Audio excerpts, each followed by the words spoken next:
तो अब ये सिद्धि की बात बता रहे हैं कि सिद्धियां 5 प्रकार से मिलती हैं। कितने प्रकार से? 5 प्रकार से मिलती हैं सिद्धियां। एक प्रकार की सिद्धि होती है जन्म सिद्धि, वो जन्म से ही मिलती है। ये जन्म से ही क्यों मिलती है? ये पिछले जन्म की तपस्या से आई। आपने छोटे छोटे बच्चे देखे होंगे, उनके ऑडियो वीडियो देखे होंगे, यूट्यूब पर बहुत सारे वीडियो रखे हैं।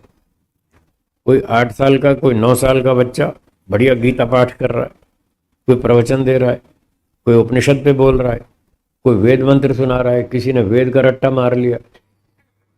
छोटे छोटे बच्चे, और अनेक दिशाओं में ऐसे उदाहरण मिलते हैं। 6-8 साल के बच्चे बहुत अच्छा गीत गा रहे हैं, 6-8 साल के बच्चे बहुत बढ़िया डांस कर रहे हैं। तो ये जन्म से सिद्धि है, ये पिछले जन्मों की तपस्या है, उनको पिछले जन्म के संस्कार साथ आ गए। जिसने गीत संगीत में मेहनत की पूरा जीवन, उसके संगीत के संस्कार बहुत अधिक हो गए, वो साथ आ गए, तो वो 5-6 साल में, 8 साल में बढ़िया कलाकार बन गया। जिसने पूरा जीवन अध्यात्म में बिताया, उसके आध्यात्मिक संस्कार साथ आ गए, और वो 5-8 साल में ही बढ़िया वेद पाठ करने लग गया, प्रवचन करने लग गया, गीता पाठ करने लग गया। तो इस तरह से जो पिछले जन्म की मेहनत से, तपस्या से, योगाभ्यास से जो हमारी योग्यता बनी आई पीछे से संस्कारों से, और इस जन्म में बचपन से वो हमको साथ दे रही है, उसका नाम है जन्म सिद्धि। वो जन्म से ही सिद्धि है। तो ऐसी भी होती है, सबके साथ होती हैं। जो विशेष मेहनत करते हैं उनको बचपन में ही विशेष प्रगति हो जाती है, और जिन्होंने पिछले जन्मों में विशेष मेहनत नहीं की तो उनको फिर आगे मेहनत करनी पड़ेगी, धीरे धीरे प्रगति करेंगे। एक प्रकार की सिद्धियां ये हैं, जन्म सिद्धि। दूसरी है मन औषधि सिद्धि। औषधियों से भी सिद्धि होती है। सिद्धि मतलब फायदा, मोटी भाषा में फायदा, लाभ। तो कोई व्यक्ति रोगी हो गया, उसको हॉस्पिटल में एडमिट करा दिया, उसकी चिकित्सा कर दी, तो औषधियां खिलाई उसको। जैसे आजकल गाड़ी की सर्विस स्टेशन में ओवरहालिंग करते हैं, और ओवरहालिंग करते हैं, ऐसे बॉडी की भी ओवरहालिंग होती है। वो चिकित्सालय में होती है, इसकी गैरेज में होती है, सर्विस स्टेशन में होती है। तो औषधियां खिलाकर रोग का निवारण करते हैं, रोगों को दूर करते हैं, और शरीर ठीक हो जाता है, स्वस्थ हो जाता है। ये औषधि सिद्धि है। किसी को तुलसी का काढ़ा पिलाते हैं, किसी को चिरायते का काढ़ा पिलाते हैं, किसी को नीम का काढ़ा पिलाते हैं, किसी को अदरक खिलाते हैं, किसी को क्या, हर एक अपने अपने अलग तरीके होते हैं चिकित्सा करने के, रोग के हिसाब से।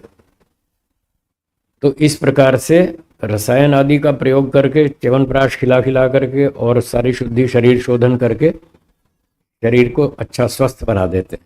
ये औषधि सिद्धि कहलाती है। तो बहुत सारे हॉस्पिटल बने हुए हैं, उनमें ये औषधि सिद्धियां चल रही हैं। संस्कृत में हॉस्पिटल का एक बड़ा अजीब सा नाम है, विचित्र नाम है, आपको शायद हंसी भी आएगी। उसका नाम है असुर भवन। असुर भवन असुर भवन मतलब हॉस्पिटल। हॉस्पिटल को असुर भवन क्यों कहते हैं? ये संस्कृत भाषा बड़ी मजेदार, बहुत चमत्कारी है, फ्लेक्सिबल है। संस्कृत भाषा में असु नाम है प्राण का। असु क्या नाम? प्राण। असु का अर्थ क्या हुआ? प्राण। और र का अर्थ है रक्षा करने वाला, रक्षक। तो असुर का अर्थ हुआ प्राणों की रक्षा करने वाला। जिस भवन में प्राणों की रक्षा की जाती है उस भवन का नाम है असुर भवन। अब वो है हॉस्पिटल, वहां प्राण बचाए जाते हैं रोगियों के। किसी को किडनी फेल हो गई, उसको हॉस्पिटल ले जाएंगे। किसी को कोरोना हो गया, उसको हॉस्पिटल ले जाएंगे। किसी को टाइफाइड हो गया, मलेरिया हो गया, उसको हॉस्पिटल ले जाएंगे, तो इसलिए उसका नाम असुर भवन रखा हुआ है। असुर भवनों में, चिकित्सालयों में जो प्राण बचाए जाते हैं, दवाई चिकित्सा कर करके व्यक्ति को ठीक ठाक कर देते हैं, वो औषधि सिद्धि। तीसरी सिद्धि है मंत्र सिद्धि। तो कुछ लोग गायत्री मंत्र की उपासना करते हैं, गायत्री मंत्र से ईश्वर की उपासना करते हैं, विशेष लंबी वर्षों तक करते हैं। मैं जब छोटा था तो एक बार मेरे दादाजी ने मुझे नियम लगा दिया, आपको 300 बार रोज गायत्री मंत्र बोलना है। 300 बार। मैं बच्चा ही था 8-9 साल का, तो मैंने कहा ठीक है दादाजी। तो मैं रोज करता था, 300 बार रोज गायत्री मंत्र बोलता था। कई वर्षों तक वो चलता रहा। फिर रोज हम हवन भी करते थे घर में, और शाम को संध्या भी करते थे। तो वो मंत्र मुझे बहुत अच्छा लगता है, गायत्री मंत्र। बचपन से ही मुझको दादाजी ने सिखा दिया कि आपको ये करना है। मैं करने लग गया, बहुत वर्षों तक किया, अब भी करता हूँ। अब भी मुझे सबसे बढ़िया मंत्र गायत्री मंत्र लगता है। अब भी दिन में कितनी बार, जब भी टाइम मिलता है, गायत्री मंत्र का पाठ करता रहता हूँ। जब भी फुर्सत होती है, खाली टाइम होता है, कोई और काम नहीं, तो अपना गायत्री मंत्र शुरू कर देता हूँ। तो इस प्रकार से गायत्री मंत्र आदि आदि, किसी को त्र्यंबकम मंत्र अच्छा लगता है, किसी को विश्वानी देव मंत्र अच्छा लगता है। तो अपनी अपनी पसंद के हिसाब से लोग उन मंत्रों से पाठ करते हैं, अर्थ सहित ईश्वर का ध्यान करते हैं। मंत्र पाठ करते हैं, उसका अर्थ दोहराते हैं, और फिर ईश्वर की भक्ति उपासना करते हैं। तो इससे उनको बहुत लाभ होता है। तो मुझे भी इस मंत्र से बहुत लाभ हुआ, गायत्री मंत्र से। बहुत लंबे समय तक मैंने इससे पाठ किया। तो गायत्री मंत्र में ईश्वर की स्तुति भी है, प्रार्थना भी है, और उपासना भी है, तीनों चीजें। तो इस प्रकार से किसी किसी मंत्र का पाठ लंबे समय तक करने से जो उससे योग्यता बढ़ती है, जो लाभ होता है, उसका नाम है मंत्र सिद्धि। इसको तीसरी सिद्धि मंत्र सिद्धि के नाम से कहते हैं। ऐसे ही ओम शब्द है, ईश्वर का नाम है, ये भी बहुत अच्छा है। ईश्वर में हजारों गुण हैं, सारे ही अच्छे हैं, खराब तो कोई भी नहीं। फिर भी अपनी अपनी पसंद होती है। सब्जियां सारी अच्छी हैं, फिर भी किसी को कोई पसंद आती है, किसी को कोई पसंद आती है। दालें सब अच्छी हैं, किसी को कोई पसंद आती है। मिठाइयाँ सारी अच्छी हैं, किसी को कोई पसंद आती है। तो अपनी अपनी पसंद की बात भी होती है। इसी प्रकार से ईश्वर के सारे गुण अच्छे हैं। मुझे उनमें से 2 गुण पसंद विशेष। एक न्यायकारी, कौन सा, और दूसरा आनंद स्वरूप, दूसरा। ये 2 मुझे पसंद है। मंत्रों में गायत्री मंत्र और ईश्वर के गुणों में ये 2 गुण। तो मैंने इन 2 गुणों से ईश्वर का बहुत ध्यान किया, बहुत उपासना की। ओम न्यायकारी, मैं जब भी ध्यान कराता हूँ यही अर्थ बुलवाता हूँ लोगों से, ओम न्यायकारी। ओम आनंद। तो लंबे समय तक इस प्रकार से ओम आदि मंत्रों का पाठ करना, अर्थ सहित करना, ईश्वर का ध्यान करना, उससे जो लाभ होता है, वो गुण धीरे धीरे हमारे अंदर आ जाता है। यदि अर्थ सहित करेंगे तो बहुत लाभ होता है, वो गुण हमारे अंदर आ जाएगा। तो ये सारी जो सिद्धि है, इसको क्या बोलेंगे, मंत्र सिद्धि। क्या बोलेंगे, मंत्र सिद्धि। तो इस प्रकार से मंत्रों की माध्यम से ईश्वर की उपासना कर करके व्यक्ति मंत्र सिद्धि प्राप्त कर लेता है। तो मैंने ओम के 2 गुणों का बहुत चिंतन उपासना की, और मुझे दोनों गुण बहुत अच्छी तरह प्राप्त हो गए, न्यायकारी और आनंद स्वरूप। मैंने कसम खा रखी है, मैं किसी पर भी अन्याय नहीं करूंगा, ना मैं करता। इससे ये लाभ हुआ, ईश्वर का न्यायकारी गुण मेरे अंदर आ गया। मैं किसी पर अन्याय नहीं करता। अनजाने में गलती हो जाए वो अलग बात है, जानबूझकर कभी किसी पर अन्याय नहीं करता। तो ये मंत्र सिद्धि है। ओम आनंद, इस ओम आनंद इस मंत्र से मैंने ईश्वर की बहुत उपासना की, इसलिए मैं खुश रहता हूँ, मस्त रहता हूँ, हमेशा खुश रहता हूँ, चाहे जैसी भी परिस्थिति हो। आपने मुझे कभी टेंशन में देखा है? कभी उदास देखा है? हाँ, सब रहना चाहते हैं। तो अच्छी बात है, आप भी मंत्र सिद्धि करो। ओम आनंद, इस मंत्र से ईश्वर का ध्यान करें, रोज करें, लंबे समय तक करें, आपको भी ये सिद्धि हो जाएगी।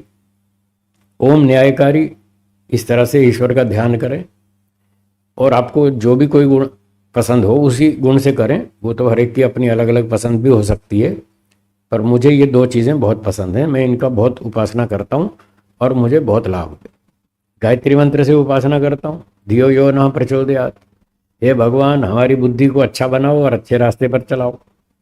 तो बचपन से मैंने गायत्री मंत्र से उपासना की, मुझे बहुत लाभ हुआ, मेरी बुद्धि ठीक ठाक चलती है।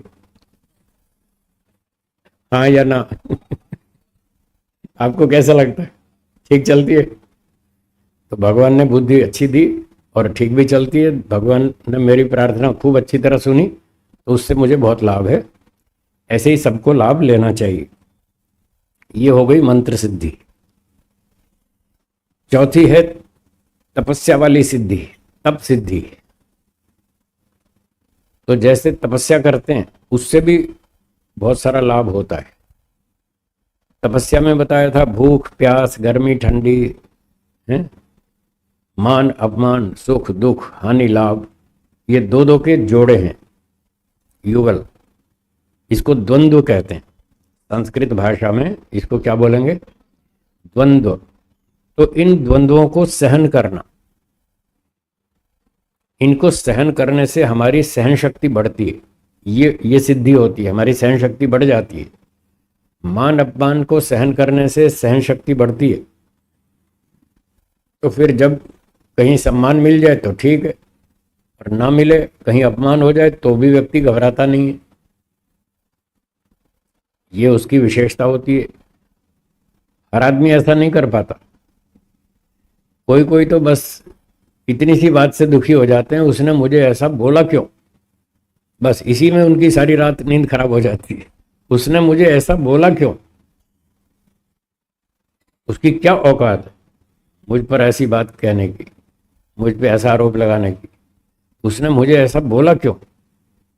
अब वो बेचारा इसी बात से दुखी है, सारी रात परेशान, नींद नहीं आएगी। वो सहन शक्ति नहीं है, उसने सहन करना सीखा ही नहीं। ये ऋषि लोग समझाते हैं कैसे सहन शक्ति बढ़ाई जाए। ये ऐसा कहते हैं, अगर कोई सम्मान कर दे तो ठीक है, और कोई अपमान कर दे तो कोई बात नहीं। 3 शब्द बोलो और मस्त रहो, कोई बात नहीं, आराम से सो, कोई नींद खराब नहीं होगी। क्या आप संसार के राजा हैं? क्या यहां सब लोग आपकी इच्छा से चलेंगे?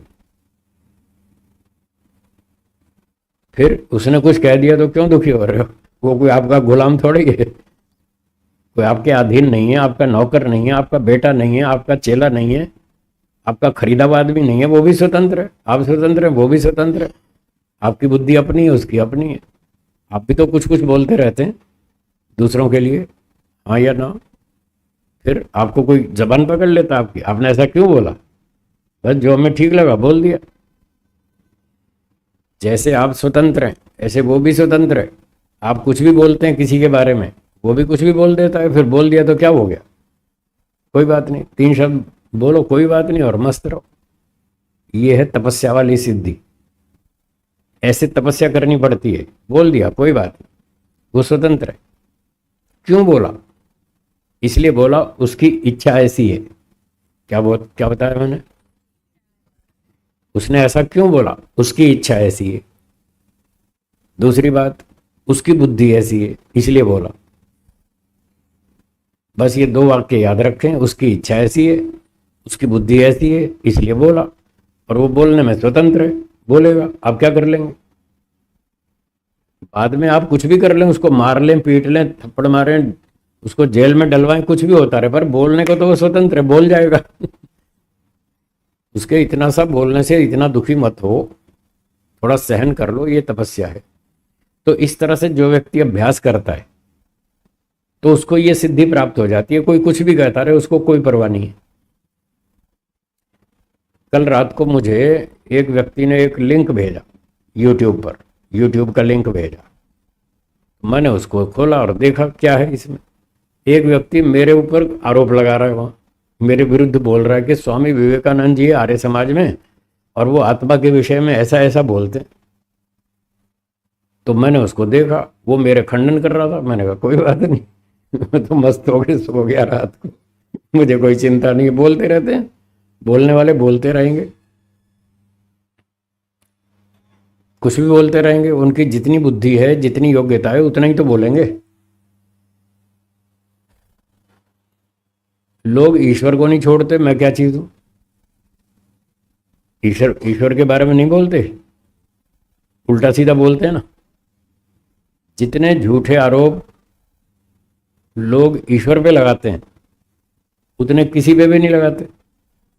जब ईश्वर सर्वशक्तिमान है, सर्वगुण संपन्न है, उसमें एक भी दोष नहीं, एक भी कमी नहीं, जब लोग उसको नहीं छोड़ते तो हाँ पर हम क्या चीज है? हम तो कुछ भी नहीं है। कोई भी आरोप लगा सकता है, लगा दे तो कोई बात नहीं।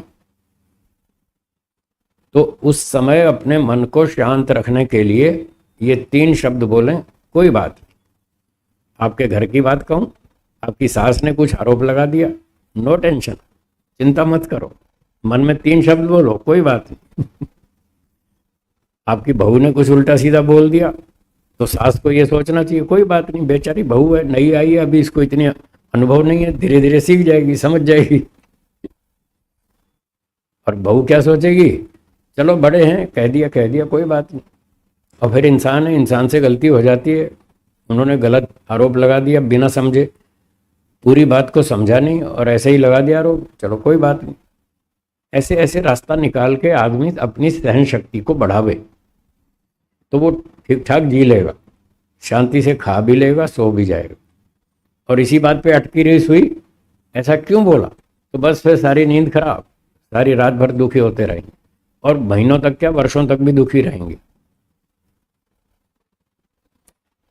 लोग फिर वर्षों तक ऐसी बातों को याद रखते हैं, फिर कहते हैं 4 साल पहले तूने मुझे ऐसा कहा था।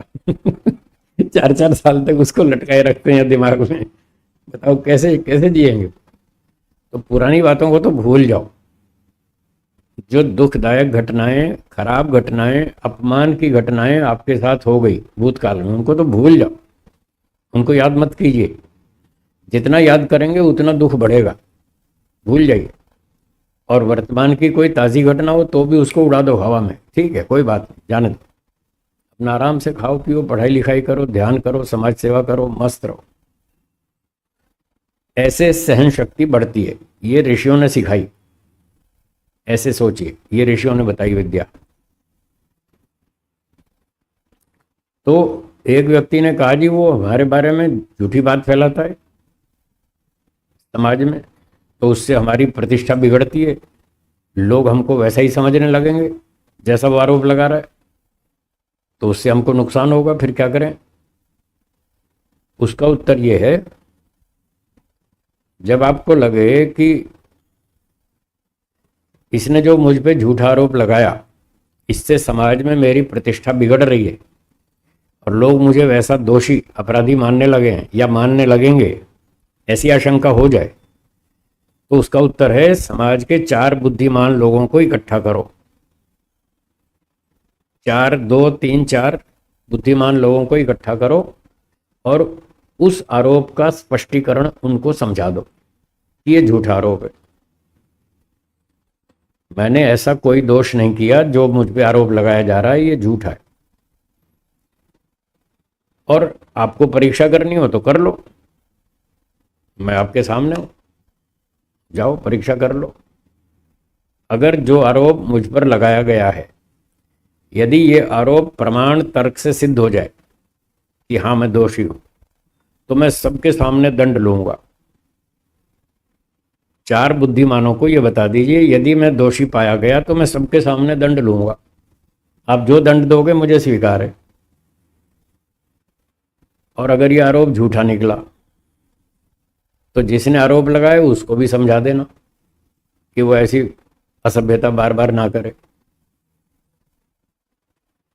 ऐसा नुकसान बार बार ना करे। हो गया सो हो गया, पर आगे तो ना करे, कम से कम इतना तो उसको समझा देना।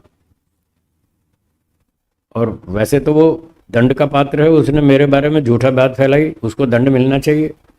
आप दंड दो या मत दो कोई बात नहीं, पर कम से कम इतना जरूर कहिएगा कि वो ऐसी असभ्यता आगे बार बार ना करे। इतना आप 4 बुद्धिमानों को समझा दीजिए तो वो लोग समझ जाएंगे। ये जब यूं कह रहा है मैं सबके सामने दंड लूंगा, इसका मतलब ये दोषी है या नहीं है? वो क्या समझ जाएंगे, ये व्यक्ति दोषी है या नहीं है? नहीं है, बस वो 4 लोग समझ गए, इतना बहुत है। 4 बुद्धिमानों को समझा दीजिए, वो बाकियों को अपने आप समझा देंगे। ये झूठा आरोप, आपका काम खत्म। आराम से खाओ, भगवान का भजन करो, खूब मजे से सो, कोई चिंता नहीं। ये समाधान। और मूर्खों की तो कोई चिंता नहीं, आप उनको आज समझाएंगे, कल फिर कोई बुद्धि खराब कर देगा उनकी, फिर भड़का देगा। उनको तो कहाँ तक समझाएंगे, उनकी कोई चिंता नहीं। हाँ, बुद्धिमानों को जरूर समझाएं कि ये बात झूठ है, बस आपका काम खत्म। तो इस तरह से ये तपस्या से प्राप्त होने वाली सिद्धियां हैं। ऐसे ऐसे तपस्या करनी चाहिए, मान अपमान को जीतें। ठीक है, सम्मान मिल गया तो ठीक है, और ना मिला तो कोई बात। किसी ने आरोप लगा दिया तो कोई चिंता नहीं, उसके कहने से आप वैसे नहीं हो जाएंगे। एक वकील साहब कोर्ट में जाते हैं, बढ़िया सूट बूट पहन के, टाई लगा के, अब लोग उसको वकील साहब कहते हैं। लोग समझते ये अच्छे सूट पहन के आया, पढ़ा लिखा आदमी, कपड़े वाले अच्छे कपड़े पहन के आया, तो ये उसको वकील मानते हैं। और रात को घर में आके वो लुंगी बनियान पहन के सो जाता है, तो उसकी वकालत कम हो जाती है। कपड़े बदलने से क्या योग्यता कम हो जाती है? वो योग्यता तो उतनी रहती, उससे कोई फर्क नहीं पड़ता, कपड़ों से कोई फर्क नहीं पड़ता, किसी के कह देने से कोई फर्क नहीं पड़ता। एक आदमी 10वीं पास है, जीतू भाई, एक आदमी 10वीं कक्षा पास है, कोई उसके बारे में कह दे ये तो MSc मास्टर है, तो क्या वो मास्टर बन जाएगा? वो तो उतना ही रहेगा, 10वीं पास ही रहेगा, उसके कहने से वो MSc नहीं हो जाएगा। और कोई MSc पास हो और उसके बारे में कह दे ये तो 3 क्लास पढ़ा है, तो क्या उसके कहने से वो 3 क्लास हो जाएगा? कुछ नहीं होता, किसी के कहने से कुछ नहीं होता। लोग खामखा परेशान है, इसलिए लोगों की बात पे परवाह मत कीजिए, मस्त रहिए। आप जो भी हैं, जैसे भी हैं, वैसे ही रहेंगे। कोई कुछ भी कहता रहे, उसके कहने से कोई फर्क नहीं पड़ता। ईश्वर को लोग कितनी गाली देते हैं, उसको कोई फर्क नहीं पड़ता। वो जानता है कि मैं जैसा हूं वैसा हूं। ये मुझे अन्यायकारी अत्याचारी बता रहे हैं, इनके कहने से मैं ना अन्यायकारी बनता हूं ना मैं अत्याचारी बनता हूं। ये झूठ बोल रहे हैं, बोलने दो। इनको दंड देंगे, समझाएंगे कि ऐसा करना असभ्यता है, गलत बात है, इसका दंड तो देंगे। चिंता टेंशन कुछ नहीं है, बस ऐसे ही हमको करना है। इससे हमारी तपस्या होती है, हमारी प्रगति होती है। तपस्या से ये सिद्धि आ जाती है, हम मस्त होकर सारा जीवन अच्छी तरह जी सकते हैं, किसी बात की कोई चिंता नहीं। हाँ, बस अपना ध्यान रखें, अपने ऊपर ज़्यादा से ज़्यादा दृष्टि केंद्रित रखें। मैं दोष नहीं करूँगा, बस जैसे गुरुजी ने सिखाया था, हम नहीं बिगड़ेंगे। अपना ध्यान रखो, हम नहीं बिगड़ेंगे। दुनिया कुछ भी कहती रहे, उसकी चिंता नहीं है, कोई परवाह नहीं। हम ज़रूर सुधरेंगे और हम नहीं बिगड़ेंगे। ये 2 संकल्प लेकर चलें, आपकी कोई समस्या नहीं, मस्त होकर जिएंगे। तो ये हो गई तपस्या वाली सिद्धि। तो भूख प्यास की भी सिद्धि होती है, कभी खाना 1 घंटा 2 घंटा लेट हो गया, कोई बात नहीं। ये 3 शब्द कोई बात नहीं, ये आपकी बहुत शक्ति बढ़ाएंगे, बहुत तपस्या करवाएंगे। 3 शब्द, खाना लेट हो गया कोई बात नहीं, उसको सहन करें, ये तप है। पानी नहीं मिल रहा पीने को, आसपास कहीं पानी नहीं मिल रहा, यात्रा में है, पानी का बोतल का पानी खत्म हो गया, अब मिल नहीं रहा, 2 घंटे बाद 1 घंटे बाद मिलेगा, तो उसको सहन करें प्यास को, कोई बात नहीं, 1-2 घंटे बाद पी लेंगे। ट्रेन लेट हो गई, 2 घंटा लेट हो गई, कोई बात नहीं, गुस्सा नहीं करें, चिंता नहीं करें, तनाव न बढ़ाएं। आप कर क्या सकते हैं? चिंता करने से, गुस्सा करने से ट्रेन जल्दी आ जाएगी? तो फिर क्यों काम का दुखी हो रहे हैं? जो परिस्थिति है उसको स्वीकार करें तो आप खुश होकर जी सकते हैं। ठीक है, जैसा भी है ठीक है, कोई बात नहीं। हाँ, जहां आप कुछ कर सकते हैं वहां करें। आपका गैस का सिलेंडर खत्म हो गया खाना बनाते बनाते, तो अब फटाफट फोन करो, कंपनी को फोन करो, भाई गैस का सिलेंडर खत्म हो गया, जल्दी भेजो। वो आप कर सकते हैं, वो करो। उसने कहा जी 1 घंटे में आ जाएगा, बोलो ठीक है। अब वो 3 घंटे तक नहीं आया, अब क्या कर सकते हैं आप?